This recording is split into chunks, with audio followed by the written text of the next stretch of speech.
Hello students. In this video we are continuing our part 1 of data structure subject, Introduction of Data Structures. In this video we will learn different operations that are performed over data structures. The following are the operations that we can perform over data structures: create, delete, traversing, searching, insertion, deletion, sorting and merging.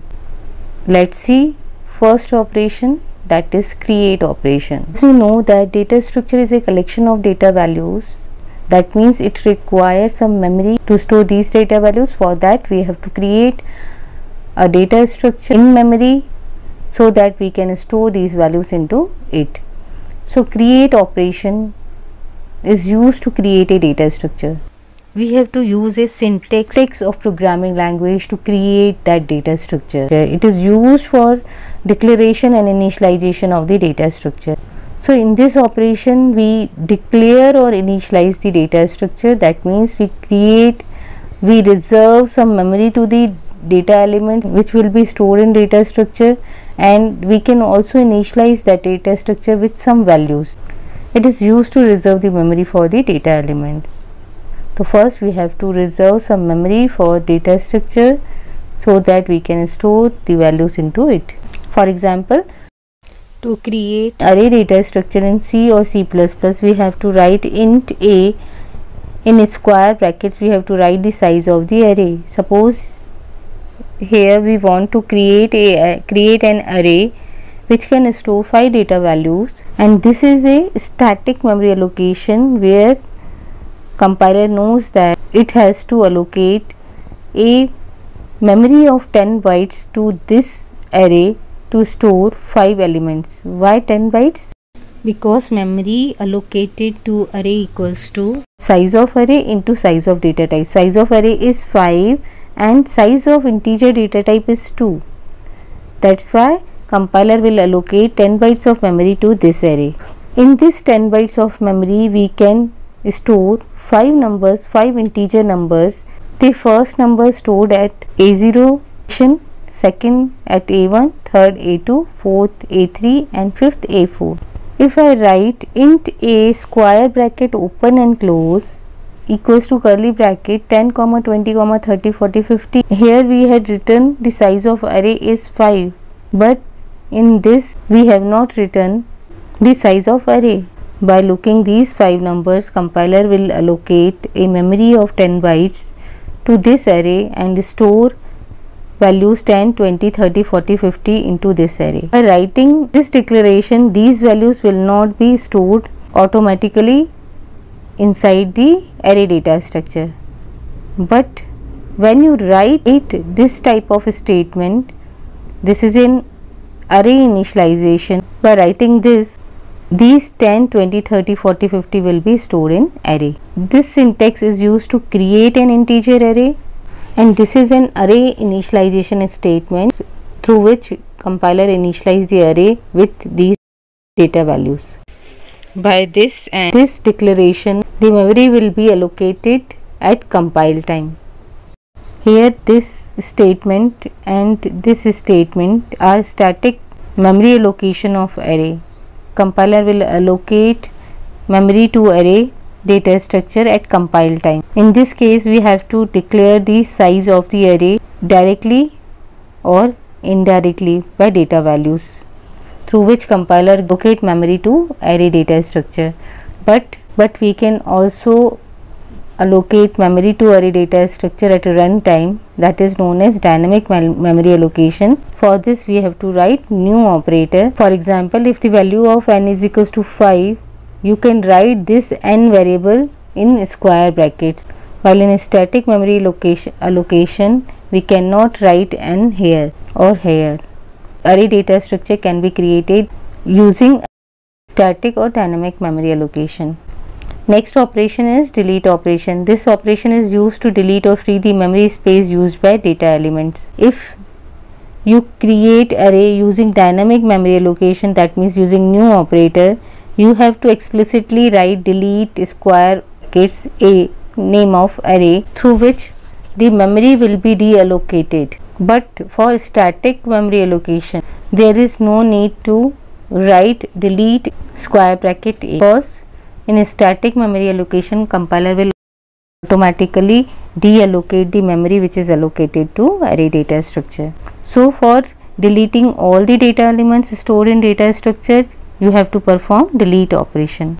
Next is traversing operation. Traversing means visit. This operation is used to visit every single element in the data structure. If you want to visit or access every single data element from the data structure, you have to perform traversing operation.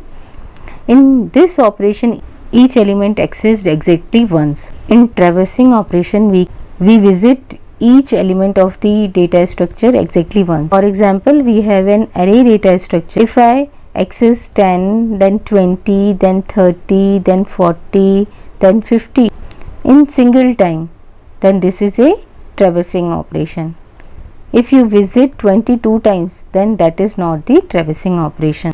Next operation is searching operation.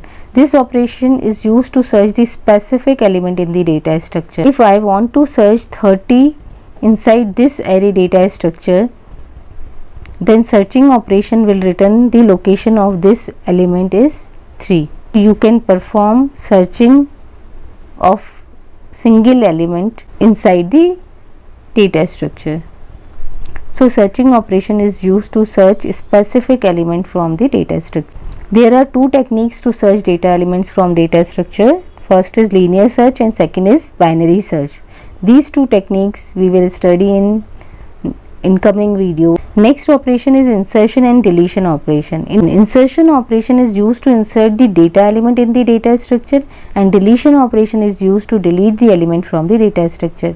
If you want to insert single data element into the data structure, or you want to delete a single element from the data structure, then we have to perform insert and delete operation. This delete operation represents we are deleting all the data elements from the data structure, and this create operation reserve memory for all the data elements. So this is the difference between create and insert, delete and deletion operation. Here we are inserting single element and deleting single element from the data structure. We can insert and delete first element, last element or a specified location element from the data structure. We can perform three type of insertion and deletion operation over data structure. We can insert data element at first location, at last location or in between the data structure. That means at a specified location. Next operation is sorting operation. This operation is used to arrange all the elements of data structure in the specific order. That means in ascending or descending order. If you want to arrange the elements which are stored in data structure in increasing or decreasing order, you have to perform the sorting operation. There are various techniques through which we can sort the data elements inside the data structure, like bubble sort, quick sort, insertion sort, selection sort, merge sort, heap sort. There are many sorting techniques which can be used to arrange the data elements. Suppose we have the numbers 2, 5, 1, 7, 6. These are the unsorted data values. We can sort these data values in increasing or decreasing order using these sorting techniques. So the output after applying sorting algorithm at 1, 2, 5, 6, 7, and this is the sorted order of data values in increasing order. Next operation is merging operation. This operation is used to combine the data elements into different sorted list into a single sorted list. Merge means combine. So using merge operation we can combine two sorted arrays, two sorted list into a single sorted list. Here you can see 1, 3, 6, 8. This is a first sorted list which contains 1, 3, 6, 8 in increasing order, and in second sorted list it contains 2, 4, 5 which is also in increasing order. So if you want to merge these two sorted arrays, you have to perform merge operation. By applying merge algorithm, the output will be 1, 2, 3, 4, 5, 6, 8. We will get the numbers in increasing order. That's all for this video. In next video we will learn array which is the example of linear data structure. Thank you.